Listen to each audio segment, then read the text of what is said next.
नबी नहम्याह का ग्रंथ, पहला पाठ, अध्याय 8, पद संख्या 2 से 6 और 8 से 10 तक। पुरोहित एजरा सभा में संहिता का ग्रंथ ले आया।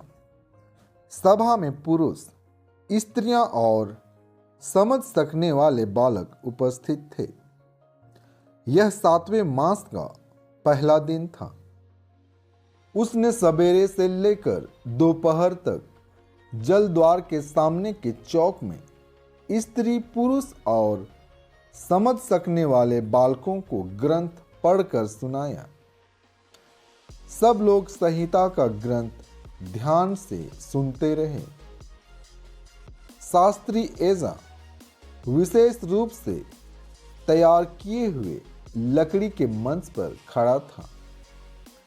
उसकी दाहिनी ओर मत्तित्याह, सेमा, अनाया, ऊरिया, हिल्किय्याह और मासेयाह थे और उसकी बाईं ओर पदाया, मीशाएल, मल्किय्याह, हाशुम, हसबद्दाना, जकर्याह और मसुल्लाम थे।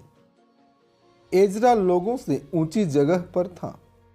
उसने सबों के देखने में ग्रंथ खोल दिया। जब ग्रंथ खोला गया तो सारी जनता उठ खड़ी हुई। तब एजरा ने प्रभु महान ईश्वर का स्तुति गान किया और सब लोगों ने हाथ उठाकर उत्तर दिया, आमीन, आमीन। इसके बाद वे झुक गए और मुंह के बल गिरकर उन्होंने प्रभु को दंडवत किया। उन्होंने ईश्वर की संहिता का ग्रंथ पढ़कर सुनाया, इसका अनुवाद किया और इसका अर्थ समझाया, जिससे लोग पाठ समझ सकें। इसके बाद राज्यपाल नहम्याह, याजक तथा शास्त्री एजरा और लोगों को समझाने वाले लेवियों ने सारी जनता से कहा, यह दिन तुम्हारे प्रभु ईश्वर के लिए पवित्र है। उदास होकर मत रो, क्योंकि सब लोग संहिता का पाठ सुनकर रोते थे। जब एजरा ने उनसे कहा, जाकर रसदार मांस खाओ, मीठी अंगूरी पी लो और जिसके लिए कुछ नहीं बन सका उसके पास एक हिस्सा भेज दो, क्योंकि यह दिन हमारे प्रभु के लिए पवित्र है। उदास मत हो, प्रभु के आनंद में तुम्हारा बल है। कुरिन्थियों के नाम संत पौलुस का पहला पत्र, दूसरा पाठ, अध्याय 12, पद संख्या 12 से 30 तक। मनुष्य का शरीर एक है, यद्यपि उसके बहुत से अंग होते हैं और सभी अंग अनेक होते हुए भी एक ही शरीर बन जाते हैं। मसीह के विषय में भी यही बात है।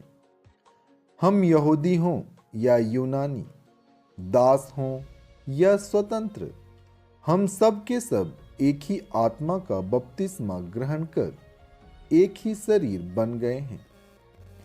हम सबों को एक ही आत्मा का पान कराया गया है। शरीर में भी तो एक नहीं बल्कि बहुत से अंग हैं। यदि पैर कहें, मैं हाथ नहीं हूं, इसलिए शरीर का अंग नहीं हूं, तो क्या वह इस कारण शरीर का अंग नहीं?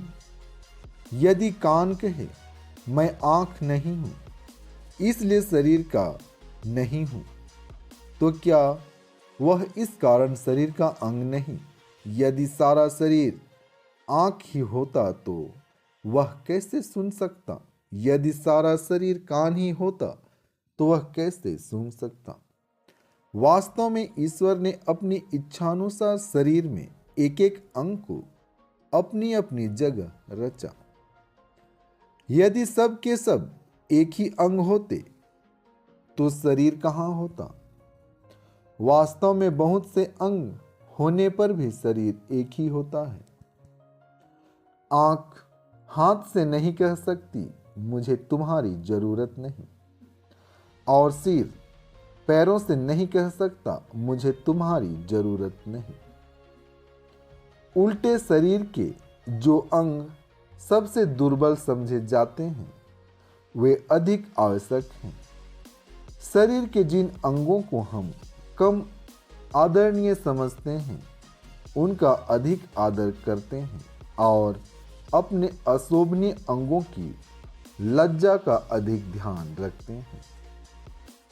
हमारे शोभनीय अंगों को इसकी जरूरत नहीं होती, तो जो अंग कम आदरणीय हैं ईश्वर ने उन्हें अधिक आदर दिलाते हुए शरीर का संगठन किया है।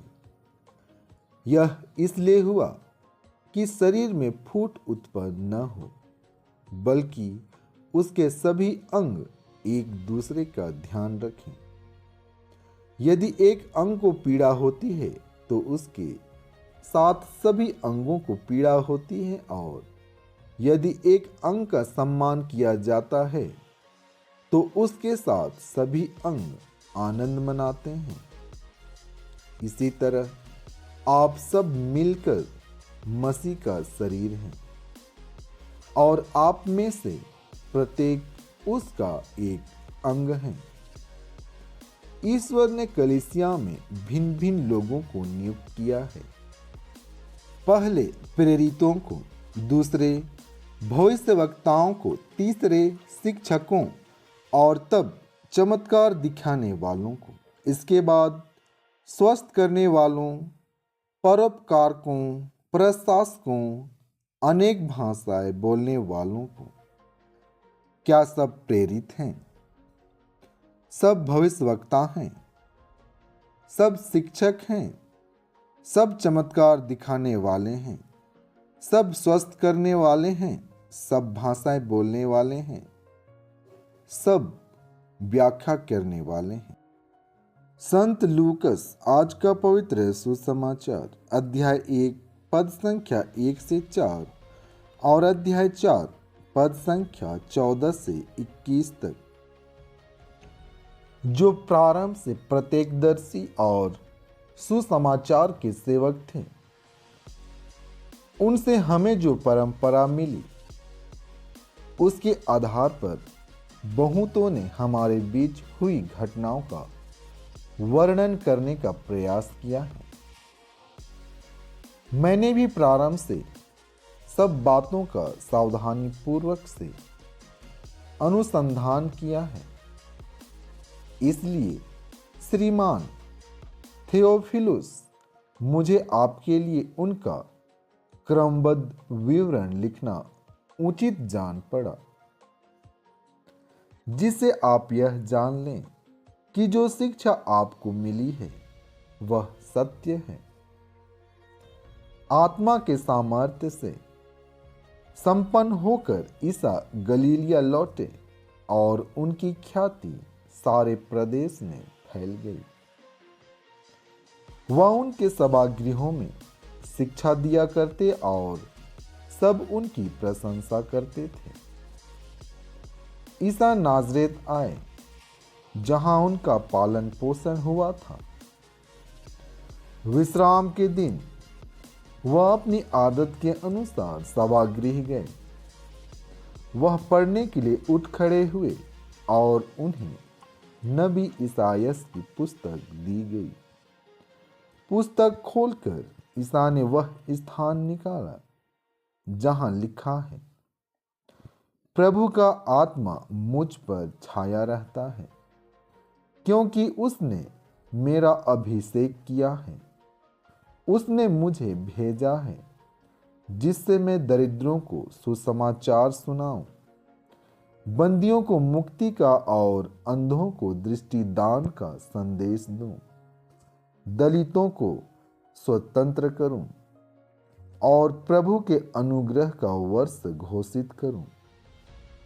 ईसा ने पुस्तक बंद कर दी और वह उसे सेवक को देकर बैठ गई।